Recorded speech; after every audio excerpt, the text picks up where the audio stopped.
whenever you're ready. Sure. Well, good evening, everybody, and thanks for joining. I'd like to welcome everyone to the May 15th, 2023 meeting of the Library Commission. As has been our practice, this is a hybrid meeting with commissioners, city staff, and members of the public participating in person at the Menlo Park Library in accordance with public health guidelines for in-person meetings and the public participating remotely. I'd like to extend a warm welcome to our newly appointed commissioners. It's an illustrious day here. We have two new ones. Carol Orton. Right, that one. There you go. And Jennifer Wise. If either of you, and for God's sakes, let's have both of you say a little something about yourselves and your interest in the commission, if you wouldn't mind. Please, why don't we start with Carol? I'm Carol Orton. I've lived in Menlo Park for 30 years. Been very involved in the past in our Menlo Park City School District and was on the school board for a number of years. And I've been volunteering recently after retiring from my my business at the library in the East Palo Alto, the charter school, and I love books, love reading, and saw the opening and thought it would be a good way to circle back and continue supporting the community. That's great. Well, thank you. We're glad to have you. And, you know, for those of you not in the room that are listening, these positions open periodically, and we would encourage the public, even if you've never been on a committee before or volunteered before, this is a perfectly reasonable place to start if you have a motivation, experience, and interest. So thank you, Carol. And if you wouldn't mind also saying something, Jennifer, a little bit about yourself. Hey everyone, I'm Jennifer Wise. I've lived in Menlo Park since I've been back in the area for about 2.5 years, although I'm from this area originally. I'm currently an attorney, and so similar to Carol, I'm an avid reader. I frequent the library, and I really wanted to get involved in my community and volunteer. And so I thought this would be the perfect way to do so. So my first time serving on a commission, but very happy to be here. There you go. And here's the good news. You don't even have to read. Not a requirement. No reading required. We grade on a curve. So, well, good. Well, thank you for joining. And, you know, once again, lovely to have new people here and a new perspective.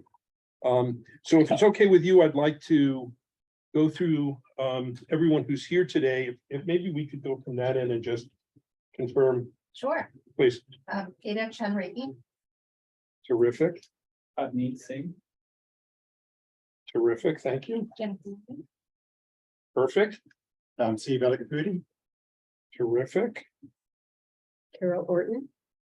And I'm Alan Cohen, and staff present includes Sean Reinhardt, Library and Community Services Director. Nick Schenka, Assistant Library and Community Services Director. and Rose. Rose Waldman, Library and Community Services Supervisor, responsible for library services. Terrific. Thank you. And For the public wanting to make public comment, that's appropriate. Thank you. okay, good. Thank you. Nick's also the staff liaison for the commission, and Nick will be helping to facilitate the meeting. Nick, if you'll please take a moment and provide instructions to the commission and members of the public in attendance on how the meeting will proceed. Sure. For members of the public in attendance, the chair is going to call for public comment at various points throughout the meeting. First will be a public comment on items not on the agenda, and then public comment as each item comes up. If you want to make a public comment, there are comment cards in the room on that table right back there. If you're attending on Zoom and you'd like to make a public comment when the chair calls for comment, use that virtual raise hand feature at the bottom of your Zoom screen. And we'll call on you and unmute you and allow you to make your comment. Comments are limited to 3 minutes each, and only one comment per person per item. If there is a large number of public commenters, which I don't think we'll have tonight, the time limit may be adjusted by the chair in order to allow everyone a chance to comment. So that I'll return it back to you, Chair Cohen. Okay, terrific. So as Nick was just saying, under public comment, the public may address the commission on any subject not listed on the agenda. And each speaker may address the commission once under the public comment for a limit of 3 minutes, but yeah, unless there's a large list of people online, if needed, we don't have to hold 3 minutes. You're not required to provide your name or city of residence, but it's helpful. And the commission cannot act on the items not listed on the agenda, and therefore the commission cannot respond to non-agenda issues brought up under public comment other than to provide general information. So do we have any public comment on items not appearing on the agenda? Yeah. Please. Okay, thank you. I'm glad I didn't know this was happening this evening, so I'm glad I was at the library to be able to speak with you directly. My name is Josh Hart. I've been a resident of Menlo Park since I was about 5 years old, long time now. And I noticed today when I came to the library that there were not any laptops available for people to borrow. There's no hardwired computers for people to use. And if the library wants to cater to people who have devices only in order to access the increasingly online and electronic versions of information, then it should carry on this policy. But if you want to open up that access to everyone, whether they're low income, whether they're high income, whether they have a device or not, it would be a good idea to restore hardwired computers to the library. I also want to encourage you to consider providing Ethernet cable access so people can plug their devices in. You may not realize this, but everyone who has a laptop or an iPad or a smartphone can actually use an adapter like this and plug it in directly to the Ethernet connection. There are about roughly 10% of the population who are electrohypersensitive, who suffer symptoms such as headaches, nausea, dizziness when using the Wi-Fi. So it's not a system that's accessible to everyone. I'm one of those people. So I was just sitting over here listening to the beginning of the meeting and just feeling nauseous. I had to use the Wi-Fi, I had to get online. There's no other option to plug in. But wireless is microwave radiation in the air. That's literally what it is. And this is a radiation that the World Health Organization has identified as class 2B carcinogen. So there's very, very strong evidence at this point that exposure to wireless radiation is actually harmful to health. So you shouldn't have to harm your health to access electronic communications or resources that the library offers. So I just encourage you strongly. There are many libraries who do offer Ethernet connectivity, and it's just a matter of wiring it up and providing the outlets. This would provide people with an option. Also, maybe perhaps areas of the library that aren't saturated with wireless radiation would provide greater accessibility to those people. So thank you for your consideration. Happy to answer any questions. That was great. Thank you. Thank you very much for your comment. Okay, thank you. Is there anyone online? Anyone who's attending the meeting remotely on Zoom would like to make a public comment on an item not on the agenda, please engage that raise hand function at the bottom of your Zoom screen now.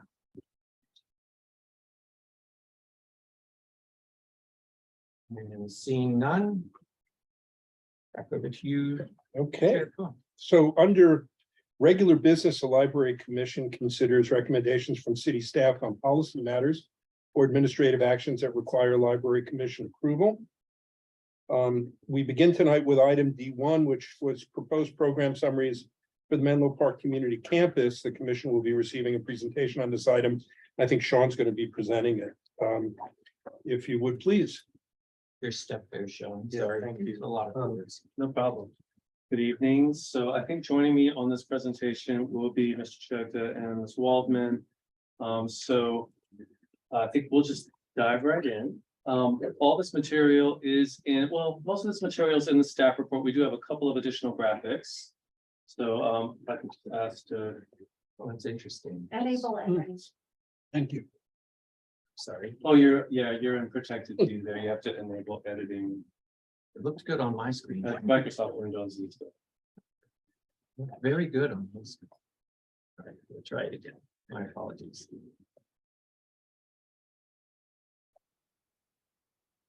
Thanks, Joe. Thank you.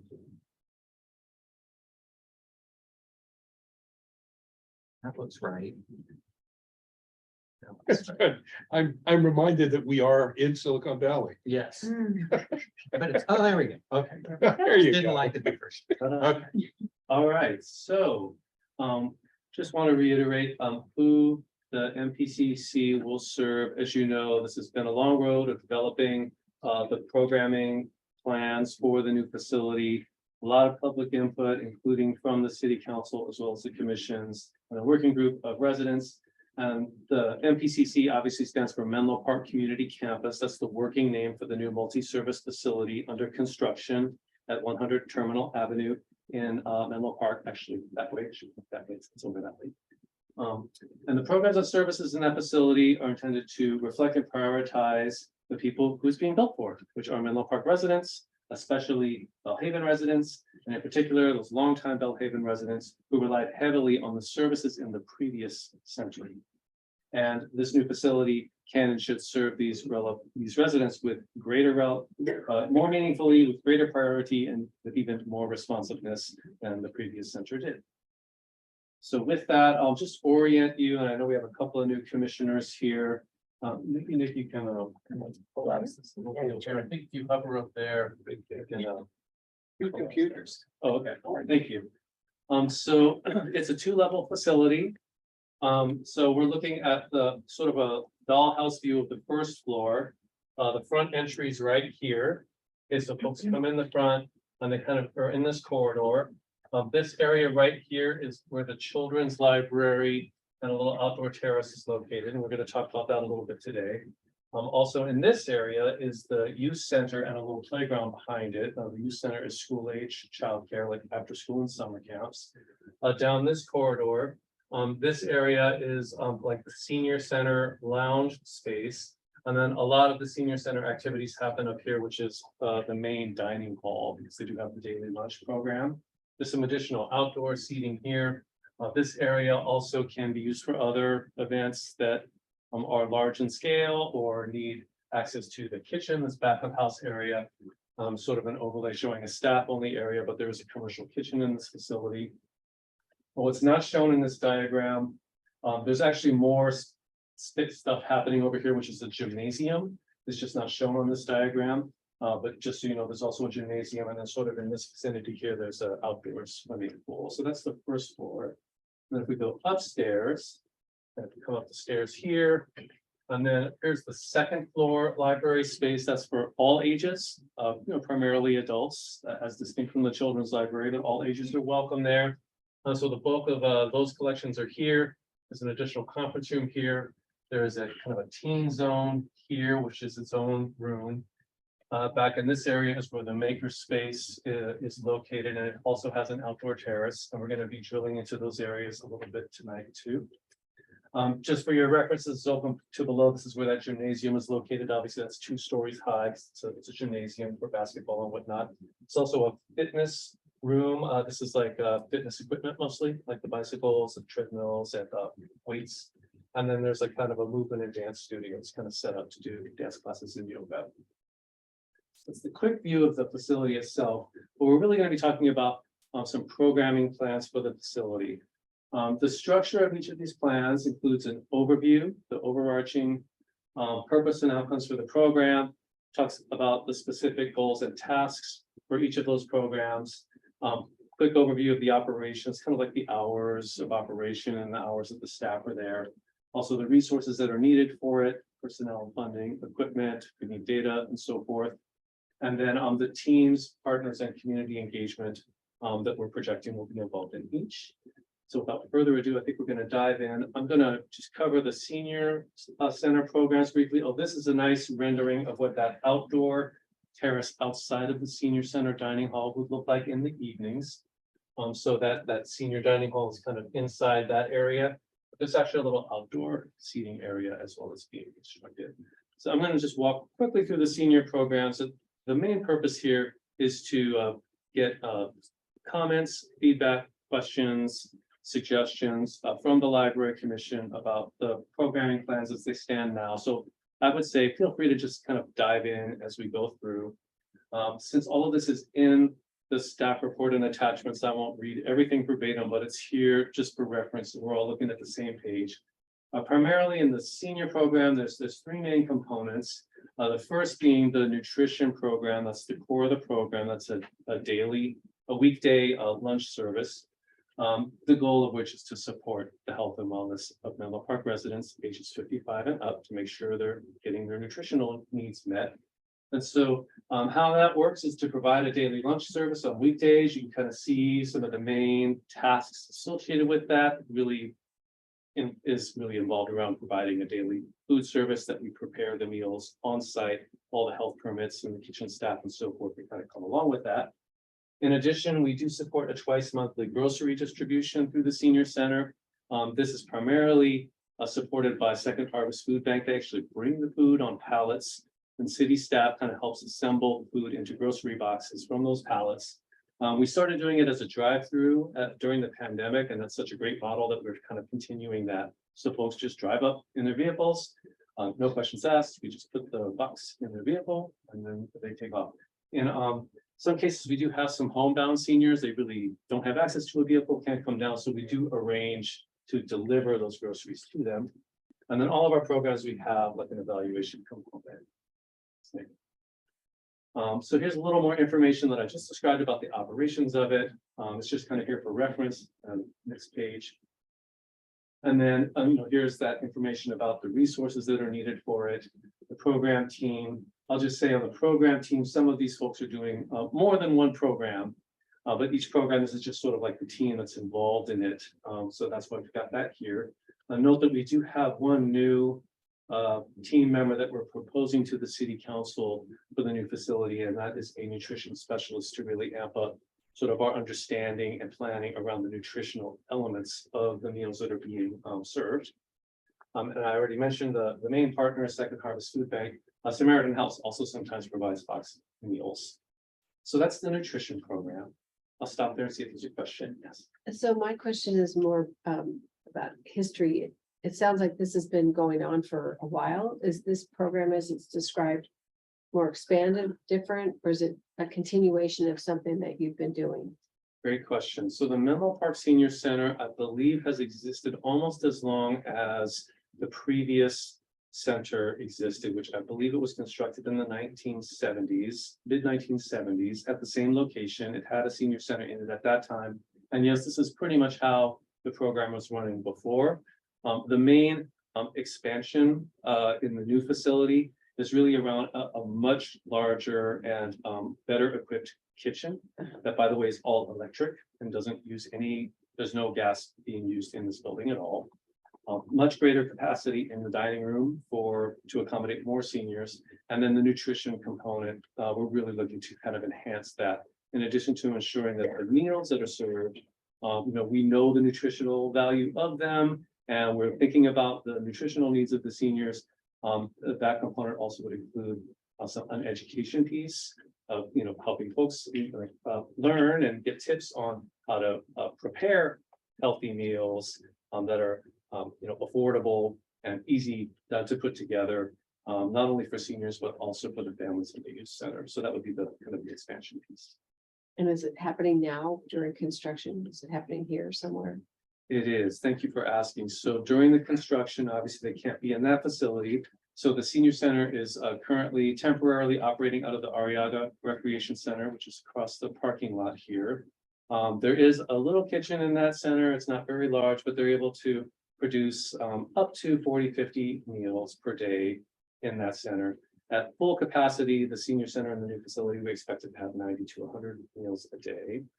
There's also the library space here. That's why we have a pool table over here.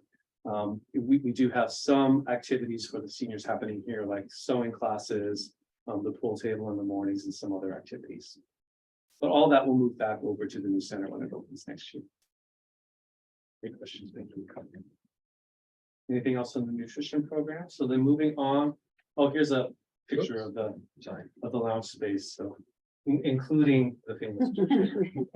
All right. And quickly, the other two major components of the senior program are the enrichment programs, which I alluded to, like the sewing classes and so forth. And transportation, we actually provide a shuttle service door to door for seniors to get to the program. That's been very important now because most of the senior center participants actually do reside in Bellhaven and the vicinity of that because the center was located there. Now folks are, being driven across town. So that's basically what this sort of covers is the transportation piece, which will continue. And as well, the enrichment programs, as I mentioned, educational classes like the sewing. We will have a ceramics program. There was a ceramics program before, a small kiln, no big pieces, but smaller pieces. Mental health, physical health, social connectedness, some of those other activities. Yes. I'm just curious, what is the senior population in Menlo Park and what is the budget that's allocated towards this? Great question. I don't have the numbers as far as the number of seniors at my fingertips. That's something we can look into and get back to you with. Can't really speak to that. As far as the budget for this program, let's see, again, I'll be kind of going off the top of my head. I'd have to look at the city's budget document. Just ballpark. Ballpark, it's around $750,000 per year, if I'm not mistaken. That includes all of the staff, the kitchen operations, the transportation piece, maintaining the shuttle, fuel, all of those kind of things, but it's around in that ballpark. And so that's the senior programs. This was just sort of more details about what I just described. And I did just want to mention one thing, which is most of the enrichment classes are provided in partnership with local higher education institutions, in particular Foothill College, but we also have some instructors coming over from Stanford. And with that, we'll look at a rendering of the children's library in the new facility. And I think at this point, I'm going to turn it over to Rose to talk about the library components. Unlike Sean, who's excellent at extemporaneous speaking, I've got some notes and therefore I'm going to toe the podium over. Goodbye to the ghost children. All right. So I will be speaking to you on 3 different aspects of library services that will be provided at MPCC. As a broad overview, those aspects will be what we're looking at currently, books, media, technology access. We will also be taking a look at the makerspace and teen zone, e.g. auxiliary spaces, and also at cultural and educational programming. Just in case anybody's sort of wondering where all this is going. So starting off with books, media, and technology access. So the purpose of library, books, media, and technology are to provide free and equitable access to information, resources, opportunities, and learning for all members of the Menlo Park community. This access is delivered through access to resources and access to spaces, which you can see reflected in the books, media, and technology access and the library public spaces component. Books, media, and technology access encompasses getting the materials, making sure the materials are on the shelves, findable, clean, in demand, appropriate for the community, for all ages and of many different media types, making sure that there is access to internet and connected devices. By the way, there are laptops available for checkout right now in this library. And underlying it all to uphold freedom of information access to all individuals. And in terms of the spaces, it's not just about the things that we have, it's also about the space that we curate, and making sure that those spaces are clean and safe and welcoming and being used for their intended purpose. And also making sure that those spaces are staffed with information professionals who know how to provide access and know how to assist members of the public with their books, media, and technology needs. We do track the effectiveness of our programming. There's hard data like circulation, foot traffic, patron interactions. Then there's more soft data, which comes largely from suggestions, from surveys. A large part of the library collection, we are going to be seeking community feedback about what the community wants to see in the collection. All right. Just a brief, summary of library services. Our libraries are open 7 days a week, 8 hours a day. We have this library open the same number of hours as our current Bellhaven branch, and will be open the same number of hours as the MPCC. There will be, as Sean mentioned, a children's library on the ground floor and an all ages library on the second floor. Library staff will maintain the collections and assist the patrons with the systems, accounts, resources, and technology.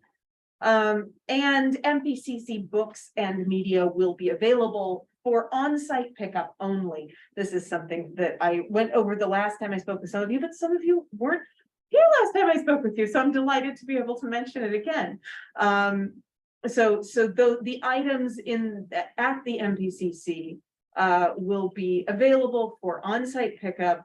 Their holds and deliveries, bringing those items out to other libraries will not be available, though holds will be possible to be brought to MPCC, just to make sure that the residents of that area are prioritized. City staff provide customer service yes, great. Oh, good. Thank you. City staff provide customer service, information, referral, manage the library's collection and systems, administrative support and direction, community engagement, and program evaluation. So that's anything else you want me to jump on for that one, Sean? Would you like me to continue on to the other two sections of libraries, or shall we take any comment or question then? Since there's a lot of information. There is a let me see lot. If the commissioners Yes. have any comments at this point. Oh, I like it. All right, very Good. well. Good job.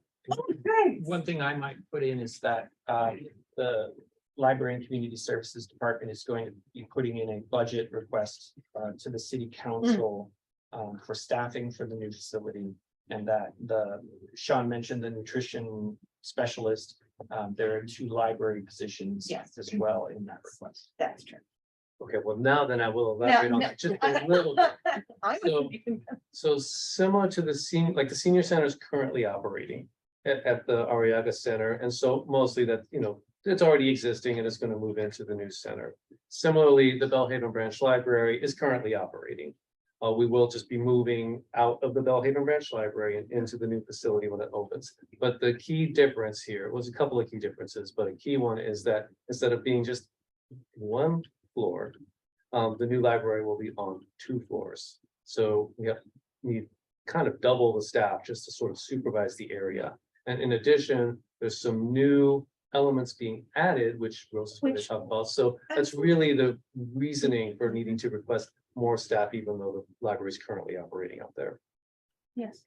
Another question. One comment, and this may be out of scope for the library, but one of the things that I particularly appreciate from the library are all of the programs that you.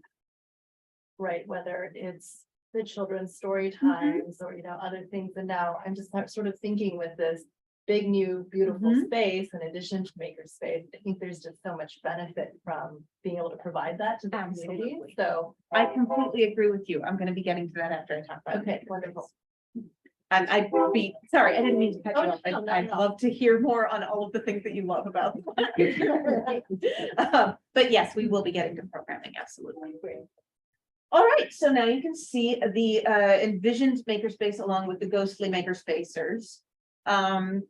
All right, so this is an overview of the makerspace and the teen zone. And the reason that those things have been put together is because both of those are new spaces that are being added that are under the auspices of the library. That we will need to oversee and program. So the makerspace and teen zone create opportunities for community education, growth, and connection by providing publicly accessible spaces that facilitate collaborative learning and creating in order to build a community of lifelong learners. The makerspace will, we will provide the equipment and provide and maintain the equipment. And we will contract with local educational and nonprofit organizations in order to provide classes, equipment, training, and open lab time. We will prioritize local community and nonprofit use of this space. The teen zone is and we do in fact have a teen zone here at the main library. So it is a fairly equivalent space, but what's different is that this teen zone it's walled off, which I think will be appreciated by both the teens and the people studying next door to the teens. It's intended to be a safe and inclusive space for teens, where programs for and by teens can be presented and information for teens can be disseminated. And we hope to coordinate with local educational and nonprofits in order to bolster enrichment and development for our youth. I'm trying to see if I've missed anything terribly important in this area. You can see in each of these programs, we have a section on evaluating effectiveness. If anyone has questions about those, I talked a little bit about that when it comes to library services. But the goal really here for evaluating effectiveness is really about, is it matching the need? So trying to figure out how to assess the needs and get the feedback from the teams themselves. Because we hear in the community service surveys, like the one that we had last year, we hear a lot from the grown-ups of teens, what the teens should be having. We would love to hear from the teens what they would like. Because we do offer teen programming, but getting investment from the teens in our community is that they need to feel like they have buy-in. And we do that a little bit with our teen advisory group here at the library with the youth advisory committee that advises the Parks and Rec Commission. So going on a tangent, please advance. So as I was saying, the makerspace is going to support both traditional arts and crafts, such as sewing, painting, and ceramics, in addition to what one thinks of as more of a modern makerspace with your 3D printers and computer-aided design. In general, we're going to focus on having senior services like the ones that are offered here on weekdays when the kids are in school in the mornings, and then in afternoons and weekends, it will open up to be a more youth-focused space. Classes will be taught by contracted teachers and organizations, and some classes that are may have participation fees, others will be free to Menlo Park residents. It's one of the aspects of having an interdisciplinary space where the makerspace may be used by some of the community services classes that charge a registration fee, and it may also be used by the library offerings of free courses. Yes. And the teen service, the space is available during library open hours, and we will furnish and equip it with largely, I think, informed by what the teens want. And the teens, they like the screens, they like the whiteboards, and they like the bean bags. So but I'm sure that there will be more than that. And it will be open to youth ages 13 through 18. All right. And city staff is going to manage the space, organize the instructors and volunteers, maintain class registration systems, on-site, supervise and coordinate the daily goings on, do administrative support and direction, and engage with the community and make sure that the programs offered by these spaces are in line with what the community wants to see. All right, does anyone have any questions on makerspace and teams?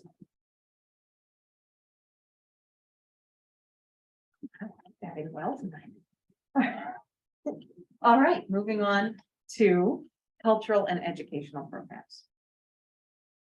The purpose of cultural and educational programs is to provide educational resources and opportunities for life enrichment through hands-on and interactive learning that is available to all without barriers to access.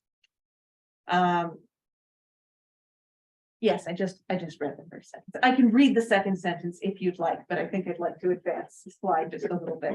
So, programming that our libraries offer includes a big part of what we specialize in here does have to do with literacy, with information, and so such as story times.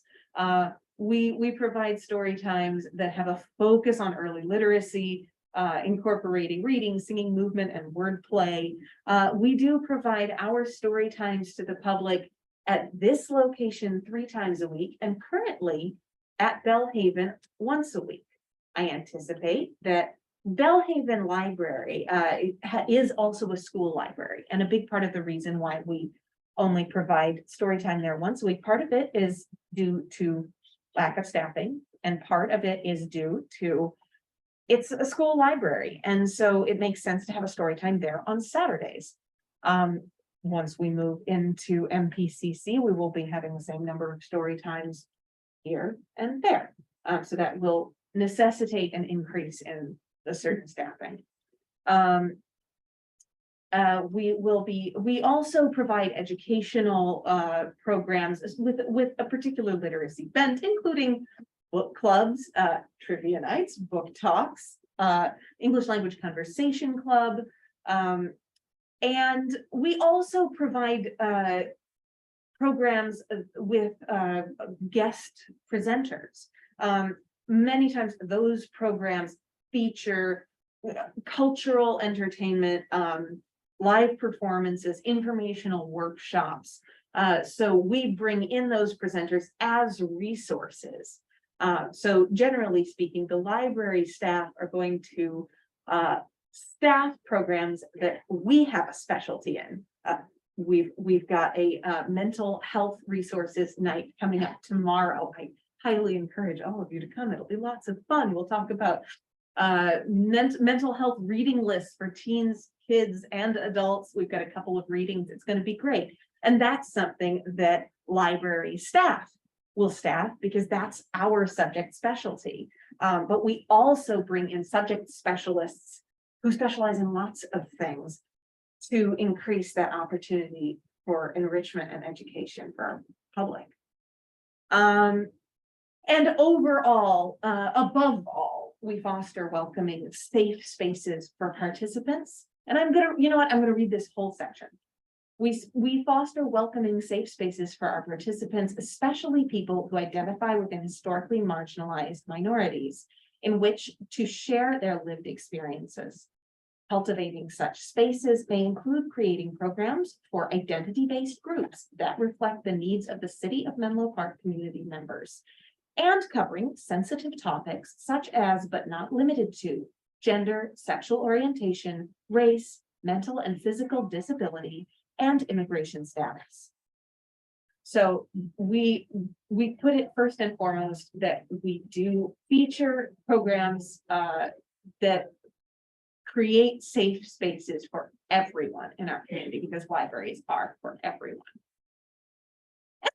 Also, it's important for us to publicize these events because we want our community to know what's going on. All right. So in order to do all of this, city staff organize presenters, content, and logistics. We collect and analyze community input and feedback to evaluate and guide the overall program and meet community needs. We try to communicate to our community that we have these programs going on so that we can be of benefit to everyone. And of course, all of these library programs that I'm talking about are completely free to anyone who wants to come to them. And in order to do that, in order to manage the overall program and to make sure that we can offer these things to our community, we do engage speakers and presenters. We maintain spaces and equipment. We promote and advertise the programs and purchase supplies for events such as, I think we had I'm trying to remember what our latest sort of team craft event was. I have seen some little, They were like doing plants. yeah, I think it was cute sort of poetry and succulent pot painting, Yeah. something like that. I should really know. All right, so, does anyone have, yes. One thing Sean, to add please. on the programs, so we are very fortunate to have a nonprofit partner organization, the Friends of Menlo Park Library. They do the book sales. So all the books that are donated to the library, we turn over to them. Right, They sell them. All of that money goes, and it's primarily to pay for all the programs that we Yes. just talked about.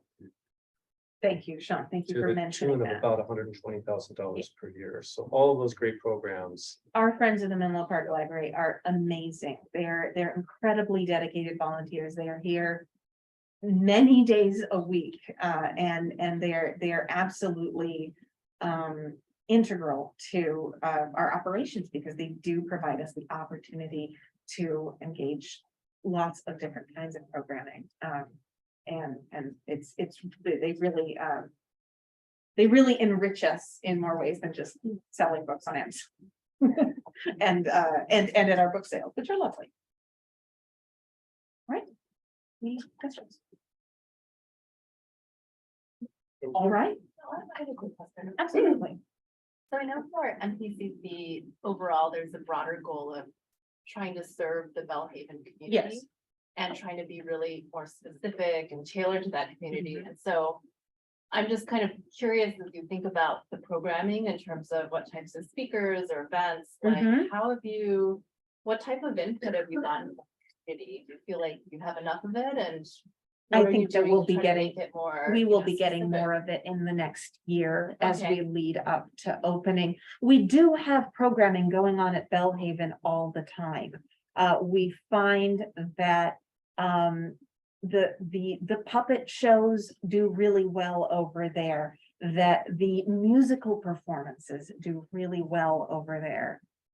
Those are the things that get foot traffic into Bellhaven Library now. But I certainly think that part of information gathering over the next year is going to be geared toward what do people want to see in those spaces. We do have some standard for what we know works well now, but absolutely, it's something that we're going to be paying attention to and focusing on. At the very least, right now, our Storytime staff is we have Storytime staff. We train them in a house. We actually have a rather extensive training program developed at this point. Because it's something that isn't necessarily a skill set that comes with someone to the job. And we want to make sure that that everyone has equal benefit of the training that they get. And that everybody is held to the standard that we hold our staff to. That said, if somebody has, say, a second language, that's wonderful. But it's not something that we require of our staff necessarily. So what we do have going on now at this location is a global language story time once a month. John Weaver, who is our senior program assistant, we wanted to be able to offer story times in more languages. So he has been engaging with local groups to come in and make sure that we are getting a diversity of languages in our story times, in addition to the story times that our staff can offer. I anticipate that we will be having plenty of that sort of thing at Belhaven. That's all. Great, Rose, thank you. And I'd add to that, we did do some quantitative surveying last year. I think it was in June, where we literally asked Yeah. folks in a big citywide survey that had hundreds, Yeah. I think almost 900 responses, about like what programs do you want to see, like library and educational programs. And we did kind of cross tab those by the self-reported neighborhoods in which Yes. people lived. And so some of the things that really kind of rose up were, after-school programs for young people.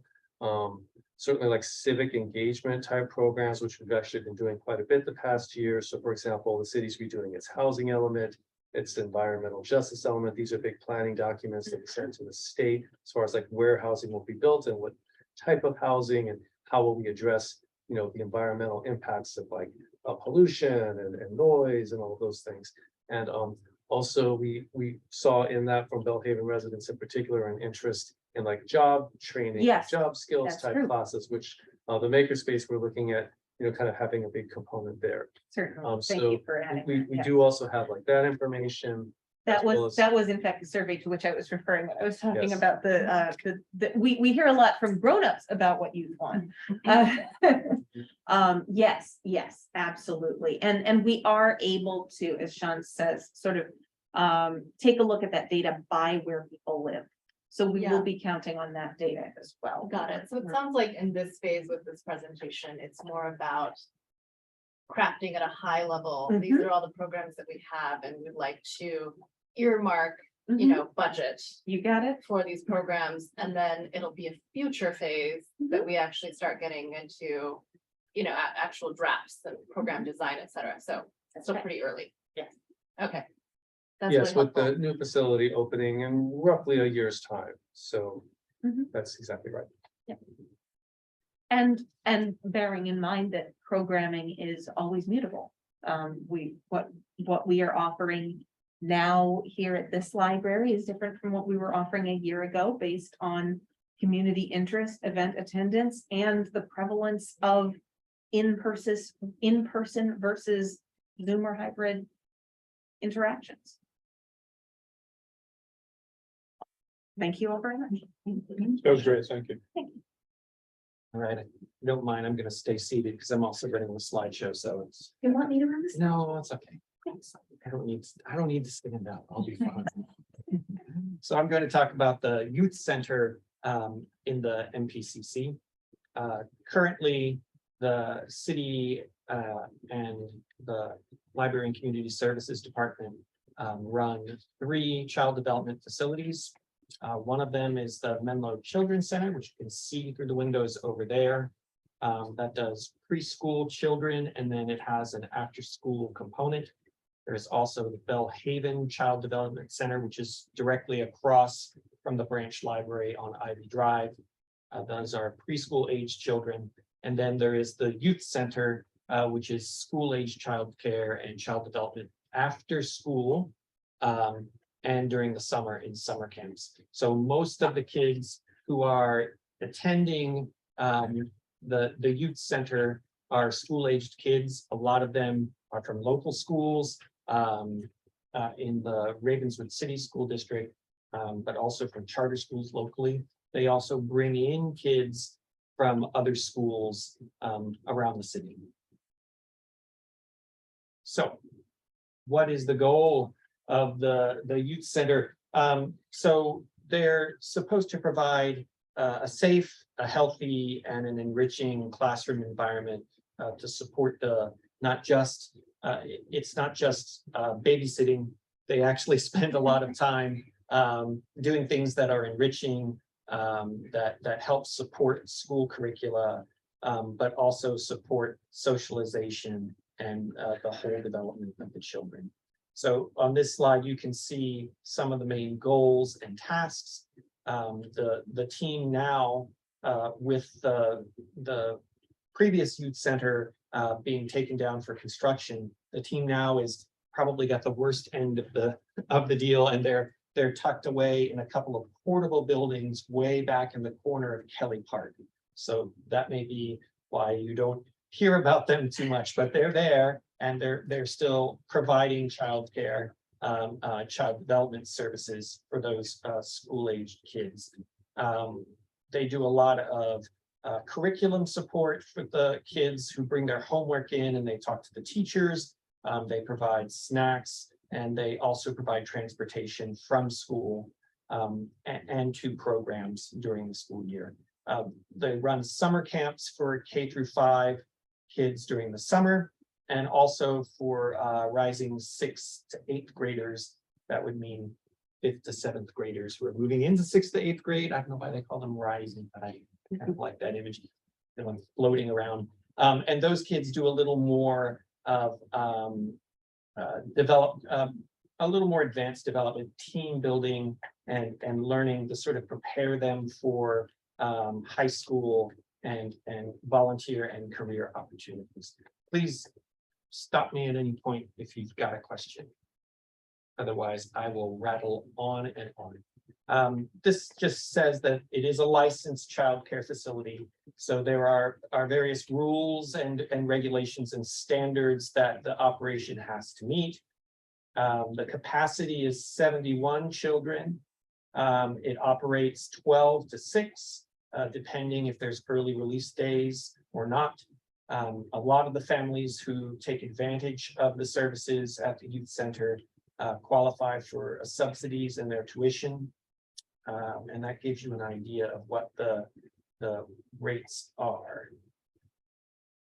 Is it typically oversubscribed, or a waiting list, or has that changed? Yeah, summer, the capacity has gone down a little bit because some of it has to do with actual floor space for licensing requirements. And the portable building is not as big as the facility before or the MPCC after. I know the summer programs have a waiting list. I think they're pretty close to capacity of what they can do now with the amount of staff that we have on hand. I don't know the exact number of kids. We're not at our construction capacity. We're not at 71 kids. We're probably a little more than half of that. And that's mainly due to just our capacity, staff and space capacity. Historically, though, it's been. Historically, yes. Was the longest. Yeah, Yeah, historically, we there's expect it to long come wait lists for all of our childcare. Especially with brand new facilities, more captive to. Yeah. Sports cabins, yeah. Yes, yes. So here's are some of the resources that are needed. You need staff to manage the program and develop the curriculum, to maintain registration systems, supervise and coordinate site. There's one of those regulations there.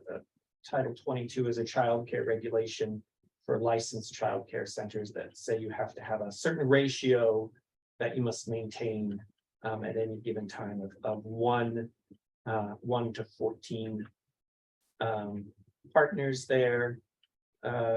Just pointing out there will be hopefully a lot more collaboration between the child development teams and the recreation and library, and I'm hoping senior teams even in the new facility where you have all those things together.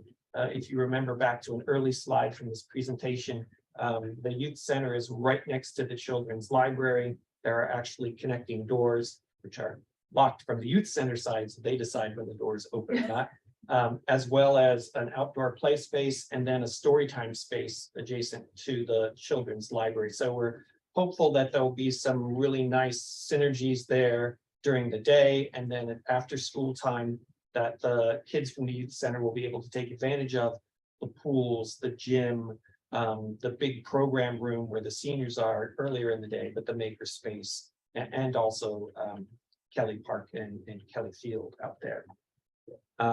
Some of the subsidy programs, DHS and 4Cs, which means child care coordination Council, I always forget a C, Child Care Coordination Council. It's a county organization that provides support for families and for child development professionals. And there's a lovely rendering of the pool with the nice cabana chairs. That's something else. So those two windows there that you're seeing on the left-hand side would be the exercise room, and on the right-hand side is the movement studio. And they look out over the pool deck. So I'm hoping I'll be there on the elliptical, looking out at people swimming while I'm elliptically. Like a great way to take lunch, John. So Nick, is this, Yeah. Again, kind of preferences the neighborhoods where the center will be?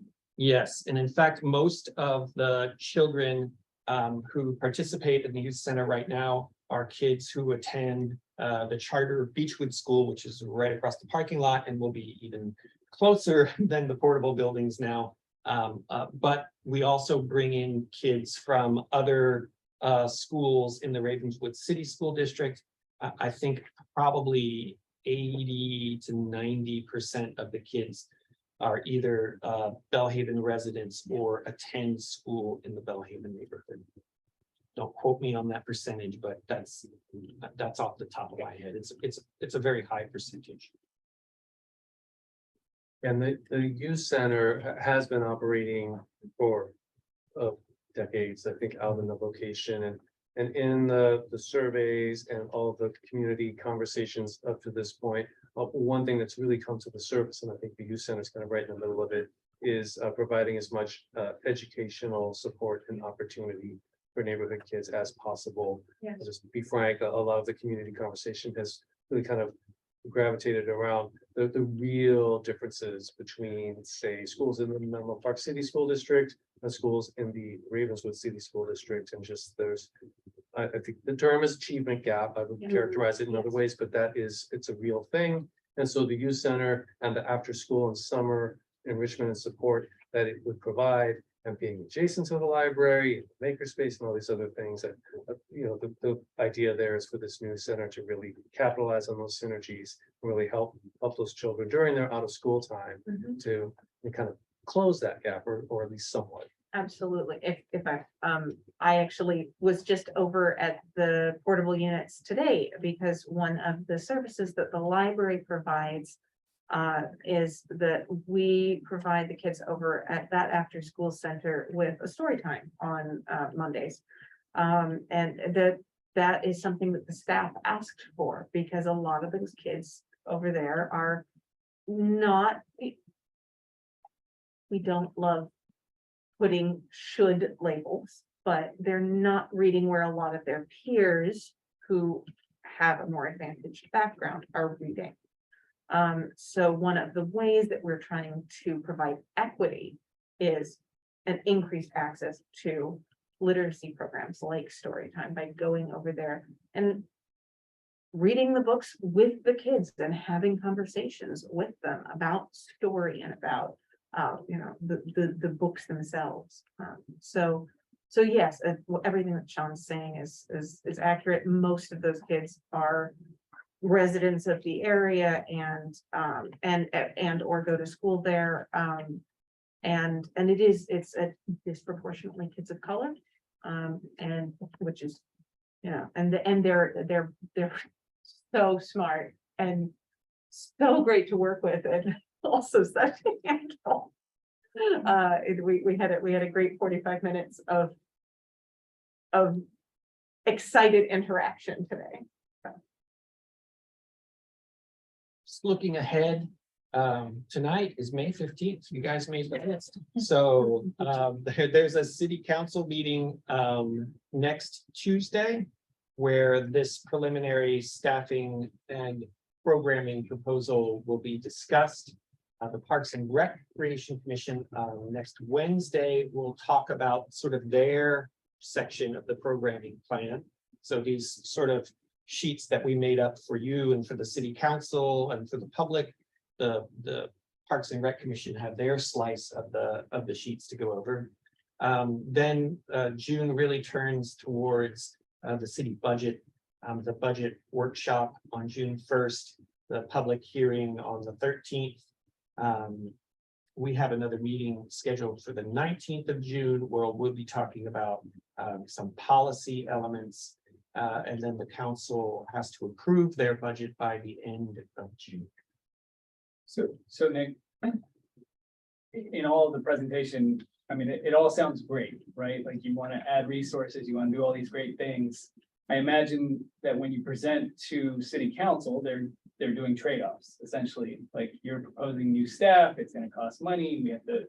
So how do you, like, what are you doing to convince them that this needs to happen over what your peers are proposing? And how can we help them with I can feel that? that. So fortunately, I think, the city council has made very clear that the Menlo Park Community Campus is the city's top priority. And is very committed to ensuring that when it opens, it fulfills the vision that the community and the city council kind of laid out for it. And it's well understood by the city council, and we have kind of telegraphed to them that, obviously we will need additional staff to operate this facility. Some components are currently operating, but will be expanded, like the library and the senior center, and other components simply have not been operating because the building has been closed. And by the way, it closed like during the pandemic, so we had sort of a double hit there. Like the gymnasium, there is no gymnasium out there right now. There is no fitness center, there's no pool out there right now. So the city council is aware of that.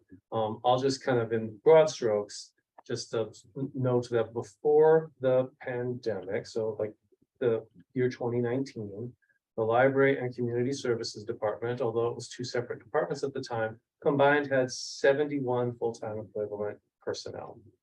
A few more heads than that, because some people are part-time, but all told 71 full-time equivalent. Right now, currently, the department has 66.25 full-time equivalent.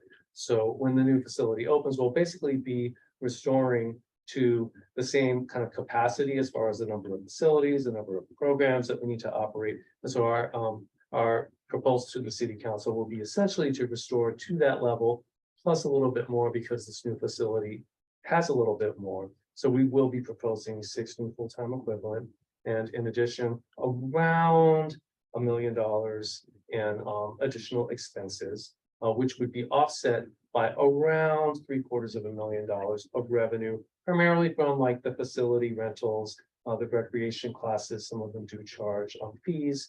And the city council is well aware of that, that it's coming, and they've repeatedly stated their commitment to ensure that the facility has what it needs. So we might not really need to do a lot of convincing of them. I think it's really more about, let's figure out how to prioritize which things should go first. And as I think our proposal will be kind of reasonable within that framework, so we don't anticipate a lot of need to convince. What we might hear is a desire to do more than, because that's often the case. You have this new facility, you want to do even more on top of it. And that's where I think we would have to get into some discussion about, okay, well, how exactly would we find the resources to do that in the current climate of some economic uncertainty? Great. So sort of flashing forward to your next meeting, but also the kind of next meetings for both the Parks and Rec and the Library Commission, is talking about these policies that we need to take a look at. That's one of the things that the Library Commission does, is review the policies of the library, see where they need tweaks. And this new facility is going to need some tweaks around the policies that we have.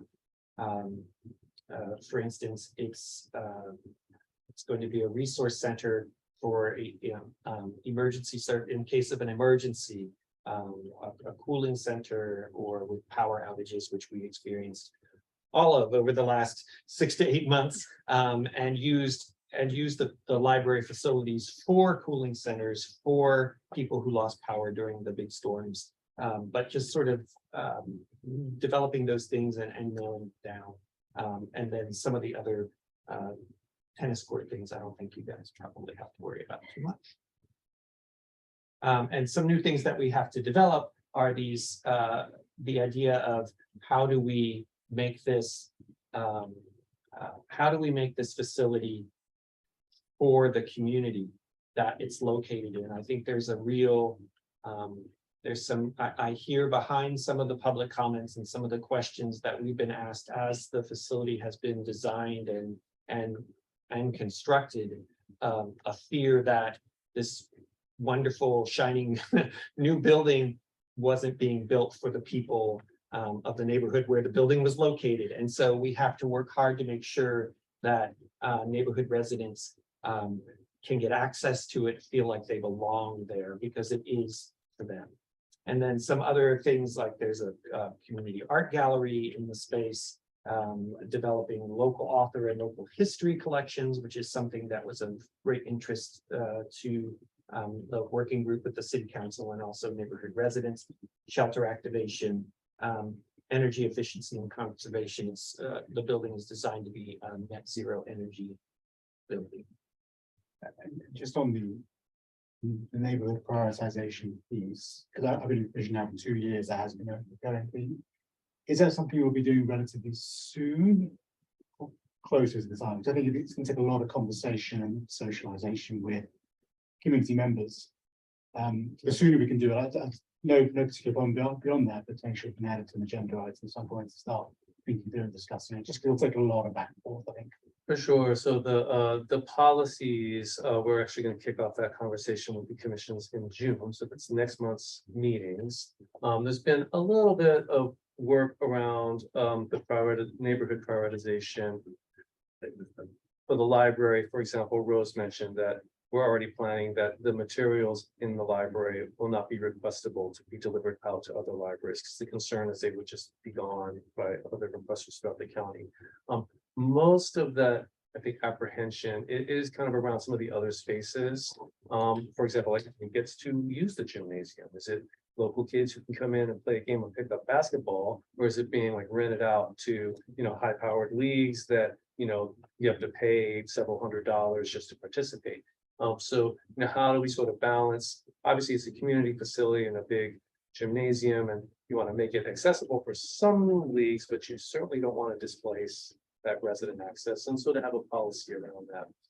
But yes, that work would start next month, just to we've kind of done this itemization. Here are all the different policies that we've heard people want to address in the new facility.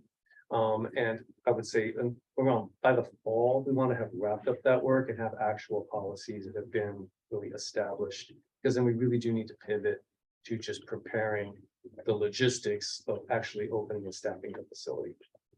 It's about a 4 or 5 month process, I think.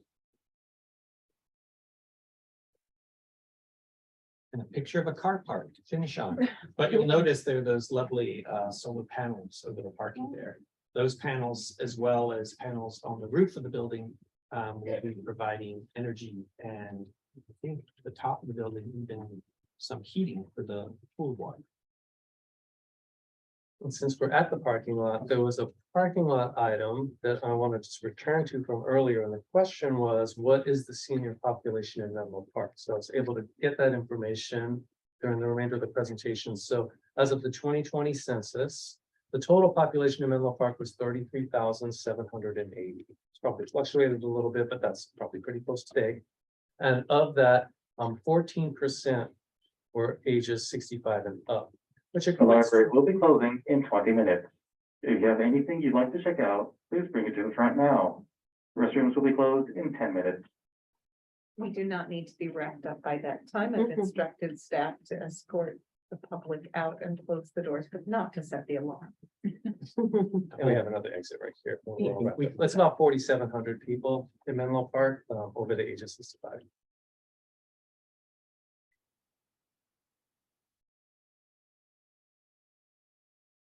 All right, back to you, Yeah. Chair Okay. Cohen. There you go.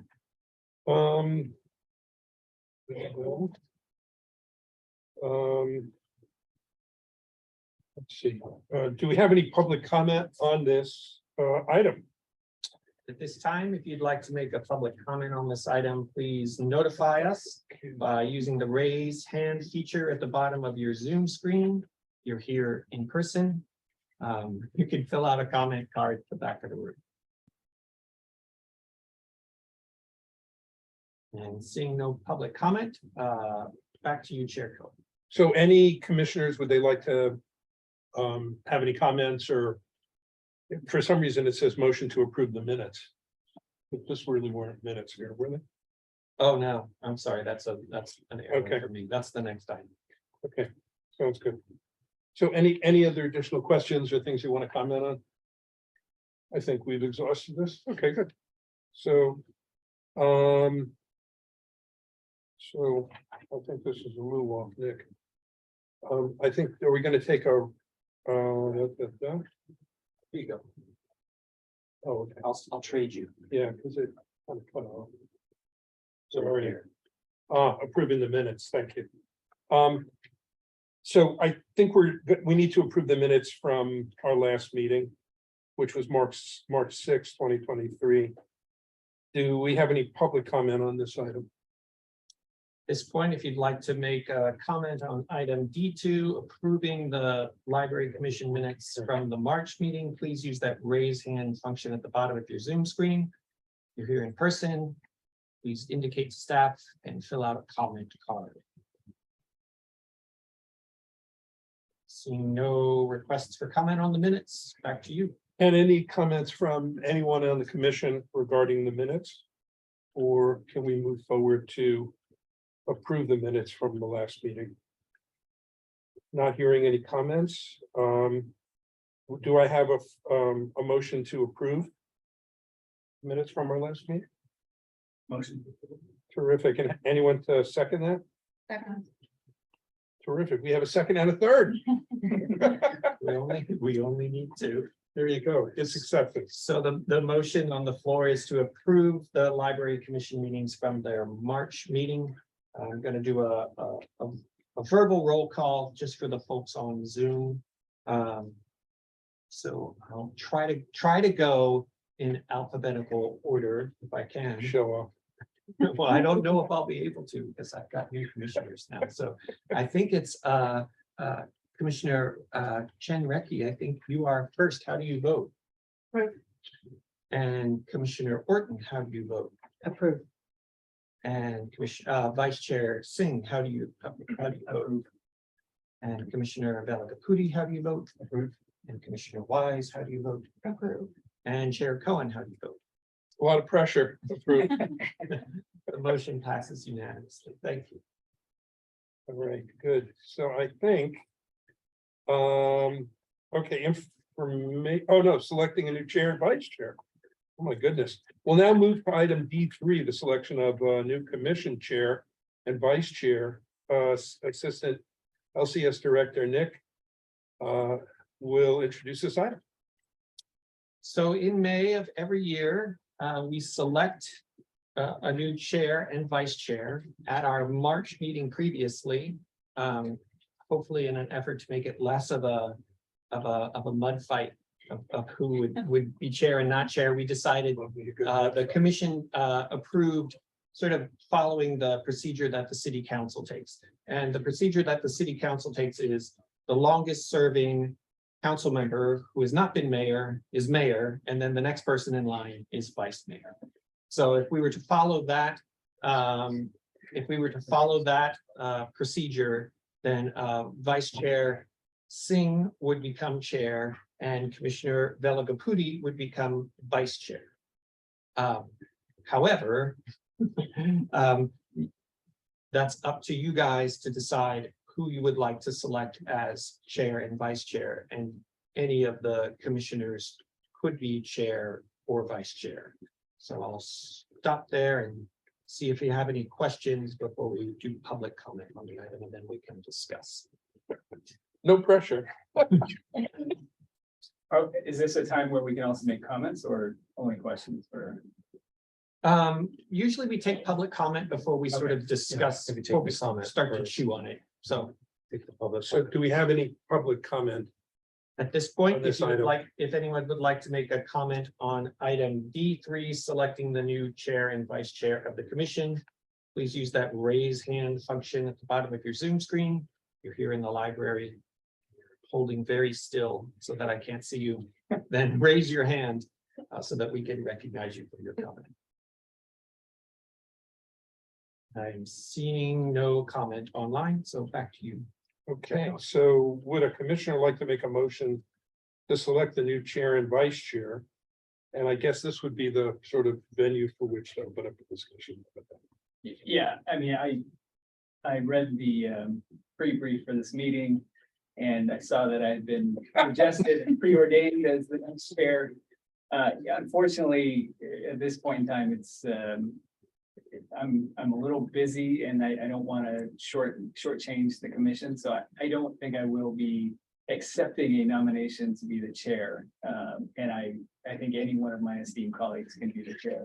But I do look forward in the future, if I continue to serve on the commission, to rise to the throne, but not today. If it helps any of our new commissioners, I can give you a little debrief on the duties of the chair. I sort of put a little bit in the staff report, but you mainly. It's a lot of work. It's exhausting. Mainly it's running this meeting, but there's also usually once a month a pre-meeting with the chair and staff where we talk about what's coming on the agenda. When we get to our agenda calendar later in the meeting, commissioners can suggest things for the agenda, but the chair can really drive that agenda and put more emphasis on certain topics if they'd like to. So it's an opportunity, if you're interested in it, in kind of guiding the discussion of the commission about issues that we think are important. But also it doesn't have to be a lot of time taken away.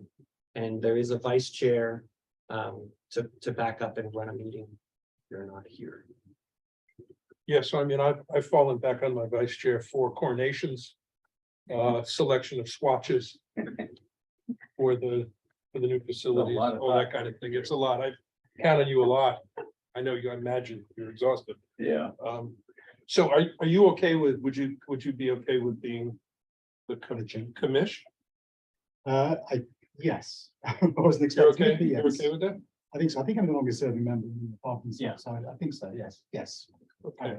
And then would you be able to stay in the vice chair? The library will be closed in 10 minutes. If you're working Unless- on a laptop, unless anyone please else start saving your work and shutting down. Restrooms are now locked. I'd be happy to continue.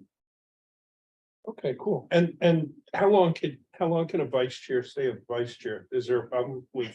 No, it's just that we are, the rules, the procedures from the city council just say that in May of every year, we need to select a chair and vice chair, and they serve from June through the following May. Right, okay. Okay, cool. And I'm gonna be responsible for more puppet shows moving forward. Just want to put that on the record. How's that? We can make that. Okay, good. So I think unless there's any objection or there's any other discussion, are we okay with this? So then let me, I think we have to go through roll call on, Well, someone has to want make to have a oh, motion and motion. a second and a a vote. motion. Got it. Yeah. Okay. So would a commissioner like to make a motion to select the new chair and vice chair? Motion to select a new chair. And who would that be? So. Oh, yeah, sorry. That's right. Is it Vamsi? Fancy. Vamsi, Vela Guptu? Well, completely. Sorry, That's doing my best. There will be a quiz, there will be a quiz. Okay, good. And do we have a motion to select the vice chair? Select Vice Chair Pavani Singh. Terrific. Do we have a second for the Second. stated motions? Second for both? Okay, good. So I think, is that? I did. So we have a motion from Commissioner Wise and seconded by Commissioner Chen Recky to select Commissioner Velagapudi as chair and for Vice Chair Singh to continue as vice chair. So that's the motion on the floor. I'm going to try to do it in alphabetical order again. So Commissioner Chen Recky, how do you vote? Approve. And Commissioner Orton, how do you vote? Approve. And Vice Chair Singh, how do you vote? Approve. And Chair-elect Velagapudi, how do you vote? Approved. And Commissioner Wise, how do you vote? Approve. and Chair Cohen. And I just want to go on record, heavy is the head that wears the crown. I approve. Thank you, and the motion passes unanimously. Congratulations.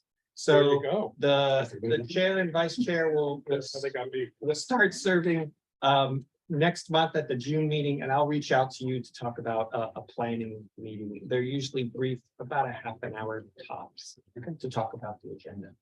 And then you have to memorize Robert's rules. It's very complicated. Well, good. So I believe we're on informational items, item E.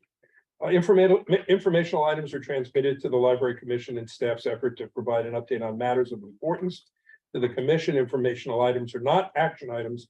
However, a commissioner, city staff member, or a member of the public may request to make a comment or ask a question on any of the informational items. I believe the first one, Nick is going to provide us a brief introduction to this onboarding. Do we have any, and then we'll ask for comments. Yeah. Thanks, Nick. Very quickly, this is just a resource list for new commissioners. Links, things that have been of interest to the commission in the past. I did put a plug in there for commissioners to attend some library and community services events. It's a great way to see what the staff are doing, talk to people, get a real feel for the kinds of services that the staff are providing. If any commissioner is ever interested in like a tour or a meeting, just reach out to me. Happy to provide. In particular, I want to mention that on the topic of tours, we are planning to do another round of tours of the Menlo Park Community Campus construction site. So keep your eyes peeled. We'll send an invitation out for that. And I would, if you haven't already toured the site, it's a great opportunity to have a look at it before it opens in that construction state. And you get to wear a hard hat, Wear a hard hat, the whole 9 yards. which is kind of fun. I don't know. I like hard hats. Well, there you go. I think, do we have to? Any public comment on this? At this point, if anyone would like to make a comment on item, The library One. is now closing. Please exit through the front doors. The Ignore her. library opens again tomorrow at noon. don't ignore her normally, just in this. Right, just right now. If you want to make a comment on item E1, onboarding of new commissioners, please use that raise hand function at the bottom of the Zoom screen.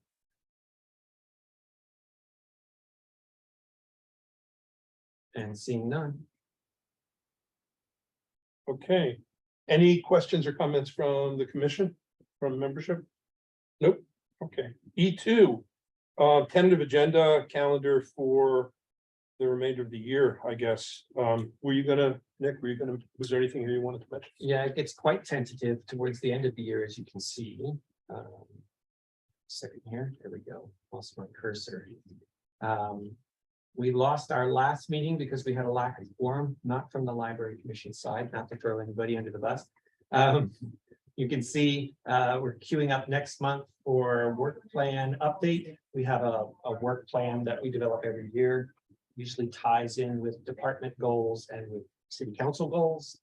Right now, a big city council goal is the MPCC project, so you're right aligned there. We mentioned earlier, Sean and I did about programming and policies discussion. We'll start to talk about the proposed budget, so you guys can take a look at that. And then always of interest to me is we compile everything we've gotten through the suggestion boxes, both physical and online, and let the commissions take a look at them so you can see what people are asking us about. As we get a little further out, we tend to make July and August pretty light because it's hard to get a quorum in July and August sometimes. But this year we may have some meetings in July and August just because there's a lot of things that we need to talk about and that the community wants to talk about. That's all I have. Okay, great. So any public comment on this? If anyone would like to make a public comment on the tentative agenda calendar, please use that raise hand function at the bottom of the Zoom screen. And seeing none. Okay, and any comments or feedback from commission members? Going once, going twice. Maybe one comment, Please, I'm sorry. not on the calendar, more on the location. So is the intent that it will always be, it's a library commissioner meeting, we'll meet here? Or do we have the opportunities occasionally meet to go ahead and branch out with someone? Because so much. Absolutely, absolutely. Yeah, we will, because we've been having joint meetings on the topic or topics concerning NPCC, we have been meeting out at the branch library, but even when it was just the library commission, we would try to meet at the branch library a couple of times a year. Probably when the new facility gets built, you'll want to meet there all the time. You want to be here in the annex room. But yes, absolutely. At least 2 or 3 times a year at the branch. We need like a pool. Yeah. That's what I was just saying. You can bring- where you're It's gonna be pretty nice. There's a lovely patio off the makerspace that looks out over the field that I was sort of having my eye on. But there you go. Sorry. I believe that constitutes commissioner comments. Are there any community comments on this? Or are we good? There were no None? hands raised. Okay, good. So I believe that we're on the last section, which is commissioner reports. It's probably a good time to mention to the new members. So it's desirable to try to, we found a few years ago to have people who are on the commission also try to see if they could join like the Friends of the Library meetings periodically or these other groups. Some of the challenges, to be perfectly honest, is that sometimes these groups meet at times of the day where if you work full-time, it's a little tricky. So something to think about, but that's what this portion of the meeting really is intended to constitute, which is if you go to those meetings and you can represent what happened at those meetings and come back and give us a little lowdown on it. So does anybody currently have any commissioner reports? I think the folks who were sitting in on many of these have rolled off the commission. So we ought to think about possibly looking at what their calendar and frequency of meetings are, and if it's something anyone here would be interested in being a part of. I found being part of the folks who were raising money for the library, the Friends of the Library, was actually kind of a fun group. But they switched it back to daytime meetings, which was a little tricky during the week for me to be able to go. So I had to roll off that one, but if it's something that people are able to participate in, that would be my only comment. And could I offer on that, since next month you'll be talking about the commission work plan, that could be an opportunity to sort of talk through what are some of the different liaison type roles that folks could potentially participate in. Could do that in the context of the work plan. Yeah. Sean, what is can you just provide some context on what is the work plan? And Yes, well, so what the city council asks all of the advisory bodies to prepare and submit to them a work plan that basically just outlines, here are the things the commission is planning to focus on in the year ahead, kind of within their charge. So what we'll do for next month is we'll produce the current work plan for the commissioners to review and some proposed updates to it and have a discussion about it. Just a couple, 3 pages document, typically just sort of the broad strokes of what the commission has to focus on. okay, that's really helpful. Thank you. All right, sounds good. So there are no commissioner reports. So I think, I think we're going to be moving towards adjournment. This is very, I'm going to start welling up with tears. This is the last time I get to bang this thing. So the next meeting for the Library Commission will be on, it's actually Monday, June 19th, in person here at the main library with public participation in person and by Zoom. I'd like to congratulate the new chair and our continuing vice chair. And I'm going to roll off and be in charge of puppet shows now. So I believe we're going to adjourn the meeting. Thanks, everybody. Have a great night. Thank you all. Thank you. Thank you. Rock and roll. There you go.